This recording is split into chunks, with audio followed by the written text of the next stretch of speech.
Bienes de consumo. Los bienes de consumo son aquellos bienes que satisfacen de forma directa los deseos de los consumidores.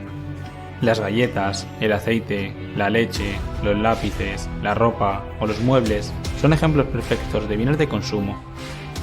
A su vez, estos bienes se subdividen en bienes de consumo de un solo uso y de uso duradero. Bienes de consumo de un solo uso. Son bienes que se agotan en un solo acto de consumo. Tales son los alimentos, los cigarrillos, la gasolina, etc. Del mismo modo, los servicios de todo tipo, como los de médicos, arquitectos, electricistas, se incluyen en los bienes de uso único. Bienes de consumo duradero.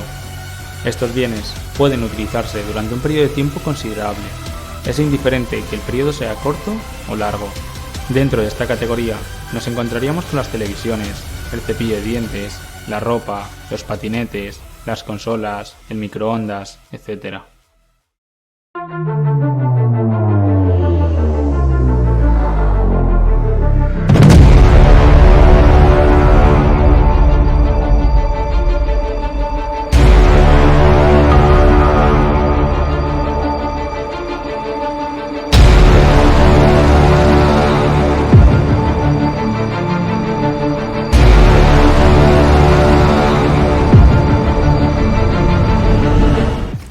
Bienes de capital.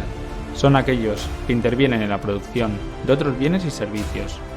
Nos referimos, por ejemplo, a las máquinas utilizadas en una fábrica de zapatos o a la harina utilizada en la fabricación de pan.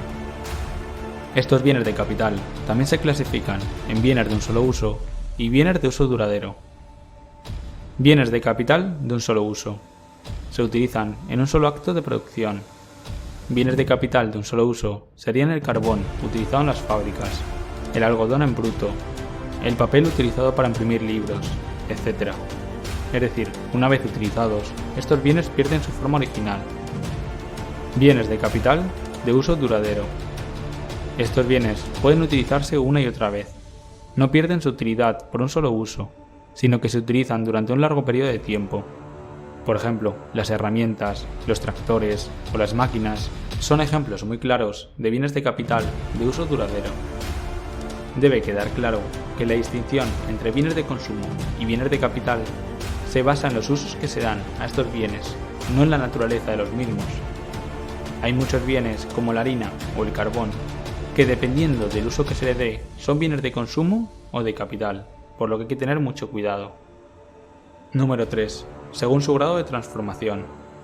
En este caso, se dividen entre bienes intermedios y bienes finales. Bienes intermedios. Son bienes que se emplean para ser transformados o incorporados a la producción de bienes finales. Los bienes intermedios también se denominan insumos.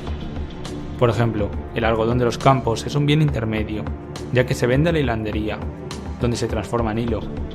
A su vez, el hilo también sería otro bien intermedio, que sale de la hilandería para ser vendido a la fábrica textil, donde se transforma en un nuevo producto, la tela. Bienes finales. Se denominan bienes finales a los bienes vendidos para el consumo personal o para la inversión. Por ejemplo, el agua embotellada, que es vendida en los supermercados a los hogares, es un bien final, porque se utiliza para el consumo personal. Al igual que en la anterior clasificación, un bien puede ser intermedio o final, dependiendo del uso que se le dé. Por ejemplo, la tela es un bien final para una fábrica textil. Sin embargo, para una empresa que fabrica bolsos, es un bien intermedio, ya que necesita ser transformado antes de convertirse en un bolso. Número 5. Según la relación que tienen dos bienes económicos entre sí. En este caso podemos distinguir entre bienes sustitutivos, complementarios o independientes.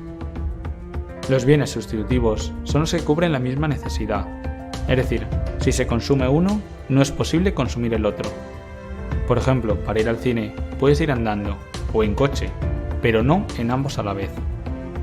Los bienes complementarios son aquellos bienes que se utilizan conjuntamente para satisfacer una determinada necesidad. Por ejemplo, si quieres escribir una carta, necesitarás un trozo de papel y un bolígrafo. Si no tienes ninguno de los dos, no podrás satisfacer esta necesidad.